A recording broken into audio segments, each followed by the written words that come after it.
Good morning, good afternoon, and good evening to all of you.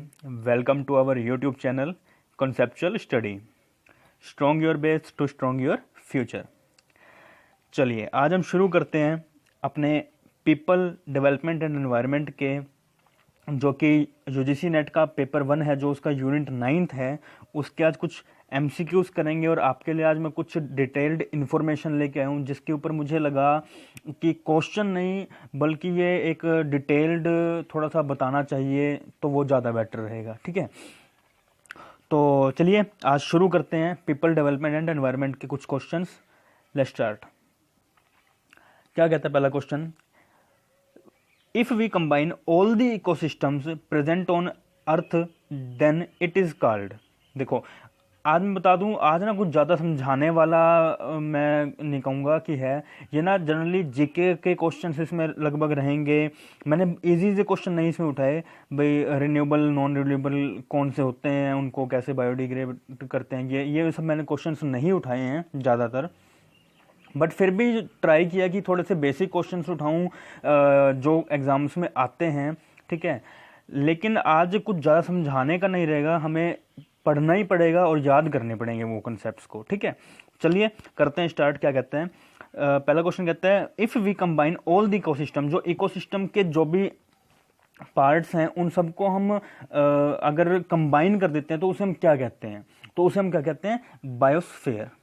ठीक है, bio में कुछ भी नहीं होता, हैबिटेट एंड इकोलॉजी, ये चीज़ हम नहीं, हमारा जो हम बचपन से ही पढ़ते आ रहे हैं चीज़ें। ईवीएस था हमारे पास जो अपने छोटी क्लासेस थी 7th 8th में। ठीक है, उसके बाद बीकॉम में भी एक सब्जेक्ट आया था हमारे पास हैजार्ड्स का, डिजास्टर मैनेजमेंट का। इनमें भी हम लोगों ने पढ़ा था, जिनके पास सब्जेक्ट था ये वाला। ठीक है, तो हम लोग वैसे भी पढ़ते रहते हैं, हमको ये जनरल की चीज़ है कि अगर इकोसिस्टम में ये चीज़ें हैं, ठीक है, तो उन सबको अगर हम मिला देते हैं तो उसको हम क्या कहते हैं? बायोस्फीयर। तो फर्स्ट का जो आंसर वो क्या है? बी। चलिए सेकंड क्वेश्चन क्या कहते हैं? Which of the following are included in the biosphere. ठीक है, अब देखो, अब मैंने ऊपर बायोस्फीयर की बात करी, अब बायोस्फीयर में होते कौन कौन से हैं मैंने क्वेश्चन रिलेट करके इसलिए बताया ताकि आपको समझ में आ जाए कि एक्चुअल में होते कौन कौन से। अगर भूले पड़े हो या नहीं पता किसी को तो वो चीज़ देख लेंगे। ठीक है, तो उसमें कौन कौन से होते हैं? बायोस्फीयर में हमारे पास हाइड्रोस्फीयर भी होता है, लिथोस्फीयर भी होता है और एटमॉस्फेयर भी होता है। ठीक है, तो ये तीनों के तीनों हमारे पास बायोस्फीयर में होते हैं। और जब ये इन तीनों को हम लोग मिला देते हैं, जब हम हाइड्रोस्फीयर को, लिथोस्फीयर को और एटमॉस्फेयर को जब कंबाइन कर देते हैं तो इसको हम क्या कहते हैं? बायोस्फीयर। क्या कहते हैं? बायोस्फीयर। तो इसका आंसर क्या है? D, option D. चलिए थर्ड क्वेश्चन, इंपॉर्टेंट क्वेश्चन है, बहुत इंपॉर्टेंट क्वेश्चन है। ठीक है, the structure of earth system consist of the following. जो अर्थ का सिस्टम है वो क्या क्या करता है इसमें? ठीक है, लिस्ट 1 में जोन दे रखे हैं और लिस्ट 2 में उसके कैरेक्टर्स दे रखे हैं। अभी कौन सी गैसेस होती है, ये कौन से सब्सटेंस उसमें कंटेन होते हैं। ठीक है, तो फर्स्ट लिस्ट में क्या कहते हैं? Atmosphere, biosphere, hydrosphere and lithosphere. Second list में केमिकल कैरेक्टर दे रखे हैं, इनर्ट गैसेज, सॉल्ट, फ्रेश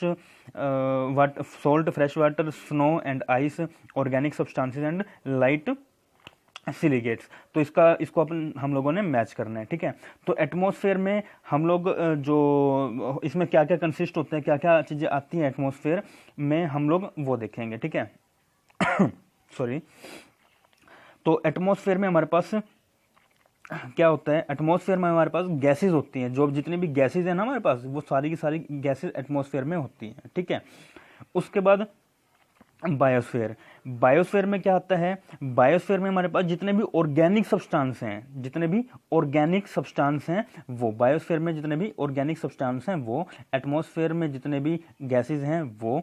ठीक है, हाइड्रोस्फीयर में कौन से आते हैं? हाइड्रो का मतलब ही एक्चुअली ये होता है कि वाटर से रिलेट। ठीक है, तो हाइड्रोस्फीयर में क्या होते हैं? सॉल्ट कहाँ से निकलते हैं? हमारे समुद्रों से, ओशन से। फ्रेश वाटर होता है, स्नो होती है एंड आइस होती है। ठीक है, और लिथोस्फीयर में क्या होता है? Light silicates. ठीक है, तो ये अब आंसर क्या हुआ इसका? ए का हुआ फर्स्ट, बी का हुआ थर्ड, सी का हुआ सेकंड एंड फोर्थ का हुआ फोर्थ। ठीक है, तो first, third, second and fourth मतलब बी। हमारा इसका आंसर क्या है? बी। ठीक है, ये ना बहुत कई बार मिस्टेक होती है, सिली मिस्टेक्स हो जाती हैं, ये ध्यान रखना कई बार आप ना जल्दबाजी में देखते नहीं और सेम ऑप्शंस होते हैं, उनमें से टिक कर जाते हो, ठीक है। तो बी आंसर होएगा। ऊपर नीचे वाला कोई ऐसा सिमिलर आंसर मत कर देना जिससे सिली मिस्टेक होने के कारण आपका पूरा क्वेश्चन ही गलत हो जाए आने के बावजूद भी, ठीक है। तो इसका आंसर क्या है? बी। चलिए फोर्थ क्वेश्चन क्या कहते हैं, in which of the following layers of the atmosphere ozone gas is present, ठीक है। कौन सी लेयर में होती है जो ओजोन लेयर वो प्रेजेंट होती है? तो ये जो स्ट्रेटोस्फेयर होती है ना, हमारी स्ट्रेटोस्फेयर होती है, स्ट्रेटोस्फेयर में जो ओजोन गैस होती है वो प्रेजेंट होती है, ठीक है, स्ट्रेटोस्फेयर। इसका आंसर क्या है? ए। चलिए fifth question, which of the following geographic area is the largest source of CO2 emission from burning of fossil fuel? ये मोस्ट इंपॉर्टेंट क्वेश्चन है, बहुत ज़्यादा इंपॉर्टेंट क्वेश्चन है, क्योंकि ये ना एक जीके के पर्पज से भी और इंटरनेशनल न्यूज़ के पर्पज से बहुत इंपॉर्टेंट क्वेश्चन है ये। और ये क्वेश्चन प्रीवियस ईयर में भी आए हुए हैं और आने के चांसेस भी आगे रखता है, ठीक है, क्योंकि इसके बेस पे काफ़ी सारे एग्रीमेंट्स हुए हैं, ठीक है, वो एग्रीमेंट्स टूटे भी हैं। तो ये क्या कुछ रहे हैं वो हम लोग आगे भी डिस्कस भी करेंगे। तो अभी इसमें हम बात करते हैं कि जो fossil fuel, burning fossil fuels है, फॉसिल फ्यूल को जब सबसे ज़्यादा एमिशन कौन करता है पूरे वर्ल्ड में, जियोग्राफिकल पूरे एरिया में, तो उसका आंसर क्या है? देखो मैं इसके बारे में थोड़ा बताता हूँ। जो चाइना और अमेरिका है ना, ये दो ऐसी कंट्रीज हैं जो सबसे ज़्यादा एमिशन करती हैं CO2 का, ठीक है। और इसी की वजह से चाइना और अमेरिका ये दोनों के दोनों एग्रीमेंट को तोड़कर वापस जा भी चुकी थी, ठीक है। तो इस कारण अभी जो पूरे वर्ल्ड में पीस चल रहा है, भी क्या नाम है, आप लोग लड़ाई मत करो, इस तरह की भी, क्योंकि और जो कंट्रीज, अब कनाडा कह रहा है कि हम लोग क्यों जो एमिशन है वो कम करें, क्योंकि जितना हम कम कर रहे हैं वो चाइना और अमेरिका उतना ज़्यादा बढ़ाता जा रहा है। अब चाइना और अमेरिका अगर कम करेगा तो उनका जो डेवलप्ड हो रहा है वो धीरे धीरे, जो उनकी इंडस्ट्रीज़ हैं वो कम होते जाएंगे। तो US उसके लिए मान ही नहीं रहा। और जो ट्रंप है इस टाइम पे, US का प्रेसिडेंट, वो इस चीज़ के लिए बिल्कुल भी एग्री नहीं है कि वो अपनी इंडस्ट्रीज़ को कम करे, ठीक है। तो वो फॉसिल फ्यूल्स का जो एमिशन है वो कंटिन्यू बढ़ाता जा रहा है। तो इसलिए काफ़ी सारे एग्रीमेंट्स इस तरह से हो नहीं पाए हैं। और जो एग्रीमेंट्स रहे हैं, पेरिस एग्रीमेंट वगैरह, जो इस तरह से इनमें प्रॉब्लम आई है US और चाइना की वजह से, ठीक है। तो इस क्वेश्चन के हिसाब से जो भी सबसे ज़्यादा एमिशन करता है फॉसिल फ्यूल का वो करता है नॉर्थ अमेरिका। अमेरिका जो है वो सबसे ज़्यादा अप्रोक्स 23% ये एमिशन करता है फॉसिल फ्यूल्स का, ठीक है। चलिए तो आंसर क्या हुआ इसका? सी। चलिए sixth question, which of the following is not a primary air pollutant? कौन सा इसमें से प्राइमरी एयर पोल्यूटेंट नहीं है, ठीक है। तो प्राइमरी एयर पोल्यूटेंट देखिए, मीथेन है, बिल्कुल मीथेन एक गैस सब्सटेंस है, ठीक है। और सल्फर डाइऑक्साइड है, एब्स्टोस है। लेकिन जो ओजोन है, ओजोन नहीं है। ओजोन एक अलग से लेयर है O3 की, ठीक है, जिसमें काफ़ी सारी गैसेज हैं, ठीक है, CFC गैसेज हैं, जिनकी वजह से ओजोन लेयर जो है वो डिफीट होती जा रही है दिन ब दिन। लेकिन अब कॉन्टिन्यूसली वो इंक्रीजिंग रेट से, जब अभी लॉकडाउन चल रहे हैं, कोरोना जो COVID-19 है उसकी वजह से, तो इसने बहुत इम्प्रूवमेंट अपने आप ही कर लिया। मतलब किसी कंट्रीज़ ने बहुत एफर्ट नहीं लगाया अपनी एमिशंस को रोकने के लिए। तो ये इसने अपने आप ही धीरे धीरे बहुत सारा जो क्या नाम एक रिकवरी थी वो अपने आप ही इसने ओजोन लेयर ने कर ली है, ठीक है। तो जो ओजोन है इसका आंसर है सी। चलिए नेक्स्ट क्वेश्चन क्या कहते हैं, malaria is caused by? Malaria bacterial infection नहीं है, वायरल इन्फेक्शन तो बिल्कुल नहीं है, ठीक है, फंगल इन्फेक्शन भी नहीं है, ये है पैरासिटिक इन्फेक्शन, ठीक है। कि मलेरिया एक्चुअल में होता कैसे है, जो मच्छर होते हैं ना, जो मलेरिया के मच्छर होते हैं वो एक्चुअली पानी में पनपते हैं, ठीक है, तो पानी की वजह से होते हैं। तो इसको जब हम साइंटिफिकली बात करते हैं तो पैरासिटिक इन्फेक्शन कहते हैं, ठीक है। तो इसका आंसर क्या है? सी। ये मोस्ट इंपॉर्टेंट क्वेश्चंस में से है, क्योंकि ये क्वेश्चंस भी प्रीवियस ईयर्स में आने के चांसेस भी थे और आए भी हैं बहुत प्रीवियस ईयर्स में। बट अभी इन पे क्वेश्चंस आते हैं, लेकिन वो पूछ लेते हैं भी जो मलेरिया है वो कौन सी दवाई से मरता है, या इस तरह के क्वेश्चंस अलग अलग पूछने के चांसेस रहते हैं, ठीक है। तो आगे चलिए क्वेश्चन करते हैं। एट्थ क्वेश्चन क्या है, जो इसमें पूछा है इसने, एनवायरनमेंट का जो एक्ट है, the rule pertaining to biomedical waste, ठीक है, जो इंडिया का है वो कौन से एक्ट में ये नोटिफाई किया गया है, ठीक है। तो आपका इसको डायरेक्ट आंसर बताता हूँ, इसका डायरेक्ट आंसर है एनवायरमेंट प्रोटेक्शन एक्ट 1986, ठीक है। ये इस तरह के कंफ्यूजिंग क्वेश्चंस रहेंगे, यहाँ पे आपको ध्यान रखना है 1986 एनवायरमेंटल प्रोटेक्शन एक्ट 1986, क्योंकि देखिए हमारे people and development and environment में कोई और एक्ट है भी नहीं, ठीक है, सिर्फ यही एनवायरमेंटल प्रोटेक्शन एक्ट है, और उसका एक ही अगर एक्ट है तो हम याद कर भी सकते हैं, ठीक है। तो 1986 इसका एक्ट है, ठीक है। चलिए 9th क्वेश्चन क्या कहता है, बायोगैस इज, देखिए मैं बायोगैस के बारे में थोड़ा सा बताऊं, वैसे सभी को पता ही होगा, जिसको नहीं पता उनको पता लग जाएगा, जिसको पता है उसका थोड़ा रिवीजन हो जाएगा, ठीक है। बायोगैस क्या होता है, बायोगैस ऐसी गैस होती है जो काऊ डंग की, जो गाय भैंस का गोबर होता है उनकी मदद से बनाया जाता है, ठीक है। उसको एक गड्ढे में डाला जाता है, उसका काफ़ी दिन तक रख के उसमें से, ठीक है, वो सारा प्रोसेस उनका रहता है, उसके बाद उसके थ्रू हम अपने बायोगैस जो हमारी होती है वो क्रिएट होती है, ठीक है।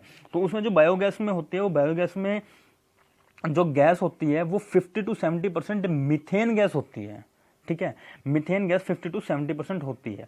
अब इससे रिलेटेड एक क्वेश्चन मैं आपको ना अभी आगे कराऊंगा, उसमें आपको मैं बताऊंगा, ठीक है। अभी तो ये बायोगैस की बात हुई, एक ना एलपीजी का क्वेश्चन होगा, एलपीजी में कौन सी गैस होती है। ये एलपीजी का जो क्वेश्चन है वो काफ़ी कॉम्पिटिटिव एग्जाम्स में देखने को मिला है, और ये बहुत इंपॉर्टेंट क्वेश्चन रहा है, बायोगैस भी और एलपीजी भी, ठीक है। चलिए आगे करते हैं। इसका तो आंसर क्या हुआ, ए।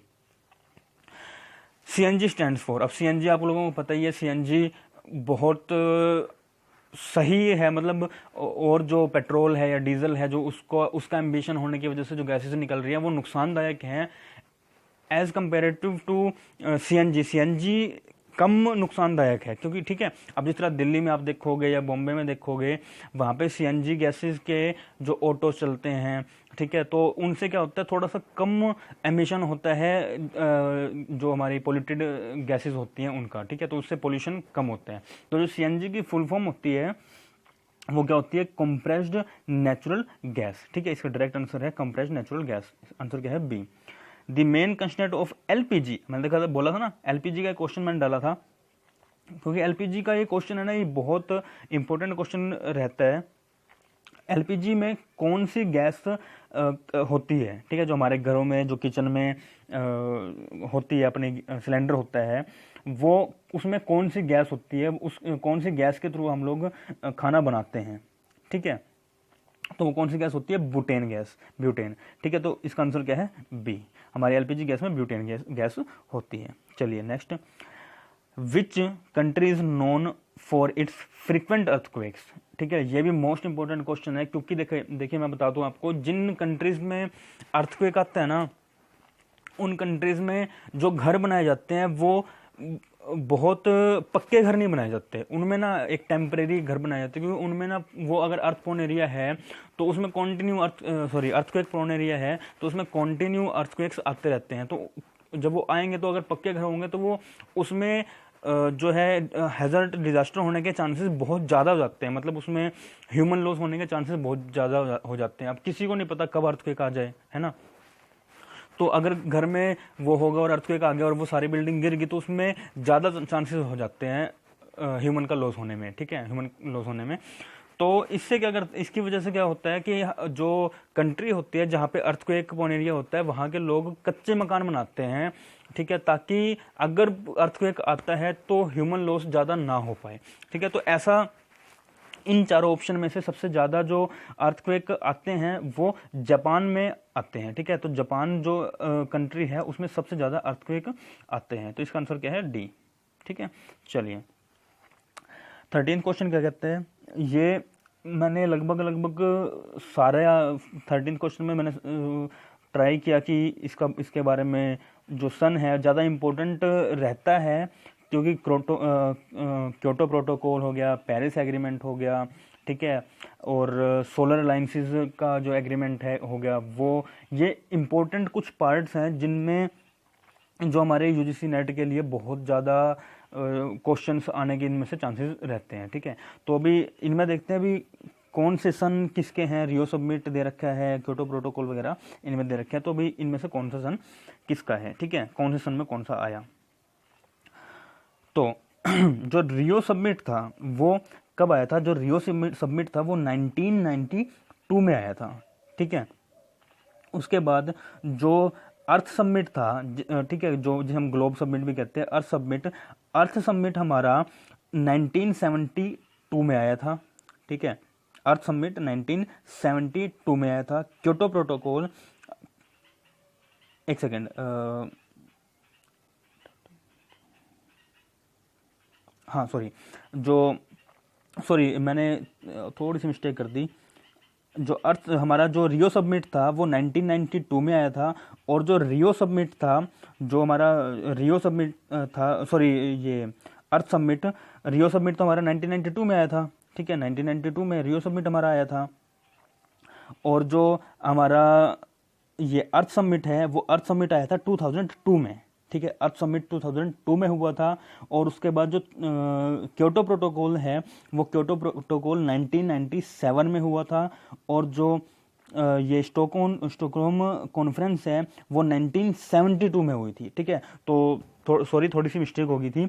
रियो सब्मिट जो था वो 1992 में था। उसके बाद जो अर्थ सब्मिट है वो 2002 में था। और उसके बाद जो क्योटो प्रोटोकॉल है वो 1997 में था। और जो स्टॉकहोल्म कॉन्फ्रेंस है वो 1972 में था। ठीक है, तो इसका आंसर क्या है? 3, 4, 1 एंड 2। ठीक है, 3, 4, 1 एंड 2 मतलब ए। इसका आंसर क्या है? ए। चलिए 14th question. The majority of earth water is in the form of, हम सभी को पता है। ठीक है, हमारे यहाँ पे जो पूरी पृथ्वी पे सबसे ज़्यादा पानी है वो ओशन की फॉर्म में है, समुद्र की फॉर्म में सबसे ज़्यादा पानी है। तो इसका आंसर क्या है? ओशन, ए। ठीक है, एटमॉस्फेयर में हमारे पास, ठीक है, हमारा एटमॉस्फेयर आंसर नहीं है। फ्रेश लेक एंड ग्लेशियर है लेकिन वो कम है ओशन के कंपेरेटिव, रिवर्स भी कम है। ठीक है, चलिए 15th क्वेश्चन क्या कहते हैं? On which of the following day environment day is celebrated? Most important question. क्यों? क्योंकि एनवायरमेंट डे कब सेलिब्रेट किया जाता है, इसके ऊपर क्वेश्चंस मोस्ट इंपॉर्टेंट, मतलब चांसेस हद से ज़्यादा इसके रहते हैं कि वो क्वेश्चन बन सके। ठीक है, क्योंकि अगर यही बेसिक क्वेश्चन है, बिल्कुल बेसिक क्वेश्चन ये है, तो ये कब मनाया जाता है, अगर हम यही नहीं पता तो मतलब बात नहीं बनती है। वो पीपल एंड एनवायरनमेंट हम लोग चाहे सारा का सारा पढ़ लें, अर्थ समिट पढ़ लें, पेरिस एग्रीमेंट पढ़ लें, क्योटो प्रोटोकॉल पढ़ लें, रिन्यूएबल नॉन रिन्यूएबल कुछ भी पढ़ लें, लेकिन उसके बीच में हमें एनवायरनमेंट एक्ट हमारे पास पता होना चाहिए कि हमारे पास जो एनवायरनमेंट एक्ट है, प्रोटेक्शन एक्ट, वो 1986 में आया था। और जो एनवायरनमेंट डे होता है वो हम 5 जून को सेलिब्रेट करते हैं। कब करते हैं? 5 जून को। ठीक है, तो इसका आंसर क्या है? सी। चलिए 16th question. The Rio declaration on the environment and development and agenda 21 encouraged people to, ठीक है, जो रियो डिक्लेरेशन था ऑन एनवायरनमेंट एंड डेवलपमेंट को का, इसमें जो एजेंडा 21 था उसका मतलब क्या था? ठीक है, मेरे को आज इस क्वेश्चन से एक चीज़ याद आ गई। आज सुबह न्यूज़पेपर पढ़ रहा था, उसमें एक चीज़ थी ग्लोबल टू लोकल। ठीक है, उसमें एक हेडलाइन लिखी हुई थी ग्लोबल टू लोकल, और मजदूर वो जाता हुआ दिखाई दे रहा था। ठीक है, तो इस तरह जो हमारा एजेंडा था 21 का, वो इससे मैं रिलेट कर सकता हूँ कि ग्लोबल टू लोकल मतलब हम लोगों ने जो एक एजेंडा बनाया था वो क्या बनाया था कि think global and act global.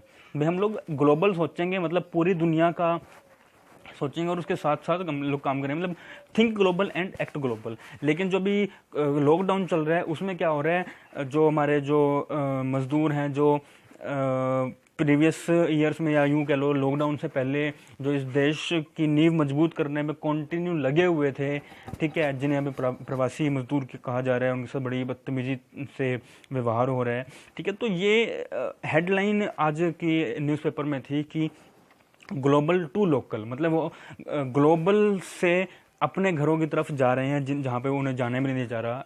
Actual में तो यही है, और बड़ी बेरहमी से उनके साथ व्यवहार हो रहा है। ठीक है, तो ये ग्लोबल टू लोकल एक वहाँ पे टैगलाइन मतलब हेडलाइन थी, तो इससे मैं रिलेट कर सकता हूँ कि हम लोग जो एजेंडा हमारा वो क्या था, वो था think global and act global. A इसका आंसर है, ठीक है। तो think global and act global agenda 21 Rio declaration का। चलिए 17th क्वेश्चन क्या कहता है, which of the following is not considered to be a greenhouse gas, ठीक है। तो इनमें से कौन सी ग्रीन हाउस गैस नहीं है, ठीक है। तो ग्रीन हाउस गैस कौन सी नहीं है? मीथेन है, बिल्कुल है, बिल्कुल है। CFC है, हद से ज़्यादा, मतलब CFC ही ऐसी क्लोरोफ्लोरोकार्बन सी है बहुत ज़्यादा जिनकी वजह से ओजोन लेयर पे डिफेक्ट आ रहा है, ठीक है। ओजोन बिल्कुल है। हाइड्रोजन कोई भी गैस ग्रीन हाउस गैस में इंक्लूड नहीं है हाइड्रोजन, ठीक है। चलिए तो इसका आंसर क्या है? सी। चलिए 18th क्वेश्चन क्या कहते हैं, the tallest tree in the world are found in. अब इसमें ना गलती करेंगे स्टूडेंट्स, क्यों? वो सोचेंगे यार जहाँ ना बारिश ज़्यादा होती है वहाँ पेड़ पौधे अच्छे मिलेंगे। ऐसा नहीं है। क्यों? क्योंकि बारिश बहुत ज़्यादा होने की वजह से भी जो मिट्टी है वो एक जगह टिक नहीं पाती, ठीक है। उसका जो बहाव होता है वो चलता रहता है, तो वो एक जगह टिक नहीं पाती। इस कारण पेड़ पौधे बड़े भी नहीं हो पाते बहुत ज़्यादा बारिश होने की वजह से, ठीक है। अब मान लो बाढ़ आ जाती है ना, फ्लड आ जाता है, तो फ्लड आने की वजह से क्या पेड़ पौधे बचते हैं? वो तो उखड़ जाते हैं, ज़मीन से उखड़ जाते हैं, है ना। अभी उड़ीसा में जो तूफान आया, ठीक है, उसमें क्या था, उसकी वजह से जड़ से इतने मोटे मोटे इतने बड़े बड़े पेड़ निकल गए, ठीक है, क्योंकि इतनी बड़ी बड़ी लहरें थी, उसमें हवा इतनी तेज तेज थी, तो उखड़ गए ना। तो ऐसा ज़रूरी नहीं कि जहाँ बहुत ज़्यादा पानी आए, जहाँ मानसून कंटिन्यू रहे, वहीं पे बहुत लंबे लंबे हमें पेड़ मिलेंगे, ऐसा कोई ज़रूरी नहीं है, ठीक है। जो इसका आंसर है वो क्या है? Equatorial region. जहाँ जो इक्वेटोरियल रीजन होता है ये अर्थ है, और ये इक्वेटर है ये वाला पोर्शन। तो ये पोर्शन रहेगा ना, यहाँ पे जो भी कंट्रीज रहेंगी या जो भी रीजन रहेगा वहाँ पे सबसे ज़्यादा लंबे पेड़ देखने को मिलेंगे, ठीक है। चलिए 19th क्वेश्चन क्या कहता है, how many countries signed Montreal protocol for protecting the ozone layer, ठीक है। जो मॉनेट्रियल प्रोटोकॉल था वो ओजोन लेयर जो है ना, हमारी ओजोन लेयर जो जिसमें से सन की जब रेज पड़ती है तो वो ओजोन लेयर हमें बचाता है। नहीं तो अगर वो ओजोन लेयर नहीं होना तो सन की रेज इतनी ताकतवर है कि हमें जला सकते हैं, हमारी स्किन पे, हमारी आईज पे बहुत सारा इफेक्ट पड़ सकता है। तो जो ओजोन लेयर अभी धीरे धीरे डिफीट होती गई है, मतलब उसमें एक छेद हो चुका है, तो उसको सही करने के लिए एक मॉनेट्रियल प्रोटोकॉल बनाया गया था, ठीक है। तो उसमें काफ़ी सारी कंट्रीज आई थी एक साथ मिलके, और उन्होंने कहा था कि हम लोग जो गैसेस हैं, ग्रीन हाउस गैसेस हैं, उनका कम एमिशन करेंगे, ठीक है। तो इस तरह से एग्रीमेंट किया गया था, और ओजोन लेयर को बचाने के लिए कुछ कंट्रीज आई थी। तो इसमें क्या पूछा, how many countries signed A monetary protocol for protecting the ozone layer. तो इसमें जो 197 कंट्रीज थी वो आई थी, और उन्होंने ओजोन लेयर को बचाने के लिए ये एग्रीमेंट किया था। चलिए आज का last question, the international solar alliance is initiative of which country, ठीक है। ये इंपॉर्टेंट क्वेश्चन इसलिए है क्योंकि ये इंडिया से रिलेट करता है, इसके बारे में थोड़ी सी मैं आपको इन्फॉर्मेशन दूंगा। इंडिया से रिलेट करता है, मैंने तो आंसर चलो बता ही दिया इसका, ठीक है, कि इंडिया है, international solar alliance is initiative of India, ठीक है। तो ये 2015 में जो नरेंद्र मोदी हैं उन्होंने ये इंटरनेशनल सोलर अलायंस दिया था, ठीक है, यूएन में जाके, ठीक है। उन्होंने क्या कहा था कि हम लोग एक ऐसा शुरू करेंगे कि जो सोलर से मतलब सन से जो भी एनर्जी, जो रेज आ रही है, उसकी मदद से हम लोग एनर्जी जनरेट करेंगे, ठीक है। तो इसके लिए इन्होंने एक एग्रीमेंट वहाँ पे रखा था, इनिशिएटिव वहाँ पे रखा था, जिसमें कंट्रीज ने आके एग्रीमेंट किए, ठीक है। तो इन जो भी मोदी जी ने ये कहा था कि जो भी कंट्रीज इसमें आएंगी, इस एग्रीमेंट में आएंगी, वो ज़रूरी नहीं कि उनके कंट्री में सन की रेज पड़ती हों, ठीक है। ये भी कहा था कि अगर उनकी कंट्री में सन की रेज नहीं भी पड़ती तो भी वो इस एग्रीमेंट को कर सकते हैं, लेकिन उनके पास कोई भी वोटिंग राइट नहीं होएगा, ठीक है, कोई भी वोटिंग राइट नहीं होएगा। और जिन कंट्रीज में ये एनर्जी मतलब रेज पड़ती हैं, जिनकी मदद से हम लोग एनर्जी जनरेट करेंगे, तो उन कंट्रीज को जो हमारे देश के जो प्राइम मिनिस्टर मोदी हैं उन्होंने कहा था सूर्यपुत्रा, मतलब सन्स ऑफ द सन, सूर्यपुत्रा, कि ये जो कंट्रीज है वो सूर्य के पुत्र हैं, इनकी मदद से हम लोग एनर्जी जनरेट करेंगे। इसके लिए इंडिया ने 1.75 बिलियन का जो है इन्होंने एक अमाउंट रखा है जो कंट्रीब्यूट करेंगे हेल्प करने के लिए, ठीक है। और इसका जो हेडक्वार्टर है वो इंडिया में गुड़गांव में है, गुरुग्राम हरियाणा इंडिया में, ठीक है। और इसे international agency for solar policy and application भी कहते हैं। क्या कहते हैं? International agency for solar policy and application, ठीक है। तो इंटरनेशनल सोलर अलायंस के बारे में मैंने आपको थोड़ा सा बता दिया। ये इंडिया का इनिशिएटिव है और मोदी ने 2015 में इसको दिया था, जिसमें सूर्यपुत्र कहा गया था। इसका जो हेडक्वार्टर है वो गुड़गांव में है और 1.75 बिलियन का जो अमाउंट है इन्होंने रखा है। और इसे IASPA मतलब international agency for solar policy and application, international agency for solar policy and application भी कहते हैं, ठीक है। तो आज के लिए इतना ही, लेकिन मैंने आपको कहा था आज के लिए मैं थोड़ा सा डिटेल आपके लिए लेके आया हूँ। जो मुझे लगते थे कि क्वेश्चन बताना सही नहीं, वो थोड़ा सा डिटेल में करवा दूँ तो ज़्यादा अच्छा है, ठीक है। तो उसके लिए थोड़ा सा टाइम और लूँगा आपका। तो वो क्या है, जो हमारे पास मिलेनियम एंड सस्टेनेबल डेवलपमेंट है, मैं उसके बारे में आपसे थोड़ा जिक्र करूँगा। मिलेनियम डेवलपमेंट गोल्स क्या हैं? ये 8 हैं, जो 8 इंटरनेशनल डेवलपमेंट गोल्स हैं जो कि हमें 2015 तक पूरे करने थे, ठीक है। इस पर क्वेश्चन बनता है, मिलेनियम डेवलपमेंट गोल और सस्टेनेबल डेवलपमेंट गोल पे हमारा क्वेश्चन बनता है और आने के चांसेस भी रहते हैं अच्छे। तो इसमें 8 इंटरनेशनल डेवलपमेंट गोल्स हैं हमारे पास, ठीक है। इसमें 191 यूनाइटेड नेशन मेंबर्स हैं, ठीक है। ये 22 इंटरनेशनल ऑर्गेनाइजेशंस जो अचीव हमने करने थे वो 2015 तक इसे अचीव करने थे, ठीक है। तो इसमें है क्या? To eradicate extreme poverty and hunger, ठीक है। तो जो पॉवर्टी एंड हंगर, ठीक है, गरीबी और भुखमरी है, वो हमें ख़त्म करनी है। To achieve universal primary education, ठीक है। प्राइमरी एजुकेशन मतलब हर एक इंसान को प्राइमरी एजुकेशन तो कम से कम मिलनी चाहिए। To promote gender equality and empower women, ठीक है। वुमेन एम्पावरमेंट अभी चलता है वो, और जेंडर इक्वालिटी, भाई ऐसा नहीं लड़का लड़की अलग अलग मानने, हम लड़का लड़की एक समान मानना है, ठीक है। तो वो इक्वालिटी को प्रमोट करना है। चाइल्ड मोरालिटी रेट को रिड्यूस करना है, जो बच्चे पैदा होते हैं मर जाते हैं उनको रिड्यूस करना है। इम्प्रूव करना है मैटरनल हेल्थ, जो प्रेग्नेंट माँ होती हैं, जो लेडीज़ होती हैं, उनकी जो हेल्थ है उसको इम्प्रूव करनी है। Combat HIV AIDS malaria and other diseases जो अलग अलग हैं उनसे हमें आगे निकलना है, उनको ख़त्म करना है। टू एंश्योर एनवायरमेंटल सस्टेनेबिलिटी, ठीक है। To develop a global partnership for development, जो पूरे ग्लोब के साथ हम लोगों ने डेवलपमेंट के लिए पार्टनरशिप करके चलना है, ठीक है। तो ये जो 8 हमारे पास गोल्स थे ये हमें 2015 तक पूरे करने थे। तो इसके बाद जस्ट 2016 में सस्टेनेबल डेवलपमेंट के 17 गोल्स आए थे। इसमें कितने गोल्स हैं? 8 गोल्स। मिलेनियम डेवलपमेंट गोल में हमारे पास 8 गोल्स हैं जो हमें 2015 तक पूरे करने थे। इसके बाद 2016 में, इसके जस्ट अगले साल 2016 में 17 सस्टेनेबल डेवलपमेंट गोल्स आए थे जो हमें 2030 तक हमें पूरे करने हैं। चलिए वो देखते हैं क्या है। क्या कहते हैं, इसमें भी लगभग वही हैं, लेकिन थोड़े से और बढ़ा दिए हैं। इसमें 17 दिए हैं, उसमें 80 दिए थे, ठीक है। तो इसमें से बहुत चांसेस रहते हैं, मिलेनियम में से फिर भी कम है क्योंकि अभी ये करंट चल रहा है। 2030 तक हमें कंप्लीट करने हैं।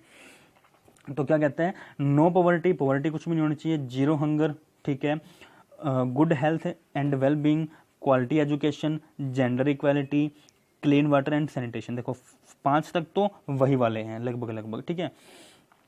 अभी मैं इसको ना ट्रिक बताऊंगा आपको कि आपको याद कैसे करने हैं, ठीक है। अभी हम लोग देख लेते हैं, ठीक है। Affordable and clean energy, decent work and economic growth, industry innovation and infrastructure, reduced inequalities, sustainable cities and communities, responsible consumption and production, climate action, life below water, life on land, peace, justice and strong institution, और last क्या है, partnership for the goals, जो भी हमने last question में पढ़ा था, ठीक है। सॉरी मिलेनियम वाले में, ये भी उसमें से ही है। चलो मैं आपको ना एक ट्रिक बताता हूँ जिससे हम लोग जो सस्टेनेबल डेवलपमेंट के 17 गोल्स हैं हम उन्हें याद कर सकते हैं, ठीक है। नो पॉवर्टी, देखो नो पॉवर्टी में क्या है कि हम लोग जब पॉवर्टी नहीं होगी, जब तो क्या होगा भाई, जब पॉवर्टी ही नहीं होएगी तो उसमें क्या होगा भाई, पॉवर्टी खत्म करनी, अगर पॉवर्टी खत्म हो जाएगी तो जो गरीबी खत्म हो जाएगी तो मतलब लोग क्या है वो खाना पीना भी मतलब अच्छा से कर सकेंगे। जब पॉवर्टी खत्म होगी तो हमें उन्हें खाना भी दे सकेंगे, जब गरीबी खत्म होगी तो खाना भी दे सकेंगे, खाना खाएंगे तो क्या हो, उनकी हेल्थ मजबूत होगी। अब हेल्थ मजबूत होगी तो वो क्वालिटी एजुकेशन भी ले सकते हैं, ठीक है। क्या है, अगर पॉवर्टी खत्म होगी तो हंगर भी खत्म होगा, ठीक है। पॉवर्टी की वजह से हंगर खत्म होगा। अगर भूखमरी खत्म होगी तो उनकी हेल्थ अच्छी होगी, हेल्थ अच्छी होने के कारण क्वालिटी एजुकेशन वो प्राप्त कर सकते हैं। फिर क्वालिटी एजुकेशन होगी, अगर दोनों सभी पढ़ेंगे, प्राइमरी एजुकेशन सभी को मिलेगी तो जेंडर इक्वालिटी भी होगी, ठीक है। अब जेंडर इक्वालिटी होगी, अब जेंडर इक्वालिटी होगी तो क्या होगा कि वो अपनी जो पढ़ाई है उसकी मदद से क्या है वो सबके लिए मतलब क्लीन वाटर प्रोवाइड करा सकेंगे, ठीक है। उसके बाद क्या है, अफोर्डेबल एंड क्लीन एनर्जी, अगर वो वाटर भी क्लीन प्रोवाइड कराएंगे और एनर्जी भी क्लीन प्रोवाइड करेंगे तो क्या होगा, इकोनॉमी की ग्रोथ होगी, है ना। जब वो उसकी सॉरी वाटर भी अच्छा प्रोवाइड कराएंगे, साफ क्लीन वाटर और क्लीन एनर्जी प्रोवाइड कराएंगे तो जो ग्रोथ है इकोनॉमी की वो भी अच्छी होगी। फिर ग्रोथ अगर इकोनॉमी की अच्छी होगी तो उस कंट्री की इंडस्ट्री में इनोवेशन होंगे और इंफ्रास्ट्रक्चर अच्छा होगा, ठीक है। रिड्यूस होगी, फिर उसके बाद जब ये सब हो जाएगा तो रिड्यूस होगी इनइक्वालिटी, जो इनइक्वालिटी है वो खत्म होती जाएगी। इसकी वजह से क्या होगा, सस्टेनेबल सिटीज़ एंड कम्युनिटीज़, ठीक है। सस्टेनेबल सिटीज़ जो हैं वो होंगी यहाँ पे, ठीक है। उसके बाद रिस्पॉन्सिबल कंजम्पशन एंड प्रोडक्शन, ठीक है। इसमें क्या है, अब रिड्यूस होगी इनइक्वालिटी, फिर उसको सस्टेनेबल सिटीज़ हमने वहाँ पे कर दी हैं, क्रिएट कर दी हैं। फिर उसके बाद रिस्पॉन्सिबल कंजम्पशन एंड प्रोडक्शन, हम जब वहाँ पे हम लोग प्रोडक्शन कर रहे हैं मतलब सिटीज़ में, सस्टेनेबल सिटीज़ में, तो हम लोग वहाँ से प्रोडक्शन भी करेंगे, ठीक है। हम लोग ही उधर से प्रोडक्शन करेंगे। जब हम लोग प्रोडक्शन करेंगे तो हमें साथ साथ ध्यान रखना पड़ेगा कि क्लाइमेट पे कोई भी इफेक्ट ज़्यादा ना पड़े, ठीक है। तो हमें क्लाइमेट के लिए भी एक्शन लेना पड़ेगा। अब अगर क्लाइमेट के लिए एक्शन लेंगे तो उसमें सिर्फ और सिर्फ यूँ तो है नहीं कि हम एयर की बात करेंगे, ठीक है। यूँ तो है नहीं हम जमीन सतह से, जमीन और ज़मीन से ऊपर की चीज़ों की बात करेंगे, ऐसा नहीं है। हम बिलो वाटर, ठीक है, अंडरग्राउंड मतलब जो वाटर है वहाँ की जो फिशेज़ हैं या और जो वहाँ पे रहती स्पीसीज़ हैं वहाँ वो रहती है, उनके लिए भी हम कुछ ना कुछ देखेंगे, ठीक है। लाइफ बिलो वाटर ये भी देखेंगे, ठीक है। अगर क्लाइमेट की बात करेंगे तो वाटर भी देखेंगे, लैंड भी देखेंगे, ठीक है। और जब ये सब हम देखेंगे तो हम कहेंगे कि हम ना पीस मेंटेन करते हैं, ताकि जो हम लोगों ने ये सब कुछ किया, जो हमने ये सब कुछ किया उसके लिए हम लोग पीस मेंटेन करते हैं ताकि ये सब कुछ बना रहे। और ये पीस किसकी वजह से होगा, जब हम लोग सभी पूरी दुनिया जब आपस में पार्टनरशिप कर लेगी डेवलपमेंट करने के लिए, उन गोल्स को अचीव करने के लिए जब पार्टनरशिप कर लेगी, सभी अपना अपना योगदान देंगे तो ये जो 17 के 17 सस्टेनेबल डेवलपमेंट गोल्स हैं वो पूरे हो जाएंगे, ठीक है। तो ये छोटी सी ट्रिक थी, इसमें मैंने ट्राई किया कि आप लोगों को समझा सकूं और कैसे याद रहे वो हम लोग इसमें देख सकेंगे, ठीक है। तो अगर वीडियो अच्छी लगी हो तो कमेंट कीजिए, नहीं लगी हो तो भी कमेंट कीजिए और बताइए कि क्या इम्प्रूवमेंट कर सकते हैं, ठीक है। चैनल को सब्सक्राइब करिए, शेयर करिए, ठीक है। और जितने भी स्टूडेंट्स और हमारे साथ जुड़ सकते हैं उनको जोड़िए, ठीक है। लाइक करिए, शेयर करिए एंड सब्सक्राइब करिए। Thank you. और हम आने वाले टाइम में आपके लिए बहुत अच्छी अच्छी वीडियोस लेके आएंगे। अभी जिस तरह पीपल एंड एनवायरनमेंट की हुआ तो हम जल्दी से जल्दी अभी कॉमर्स स्ट्रीम के लिए हम लोग अभी एमसीक्यूज या डिटेल जो इन्फॉर्मेशन रहेगी, जिस तरह आज मैंने बताया थोड़ा थोड़ा, तो हम लोग एक एक दो दो टॉपिक्स हम लोग इस तरह से डिस्कस करते रहेंगे जिससे रिवीजन अच्छे तरीके से हो सके।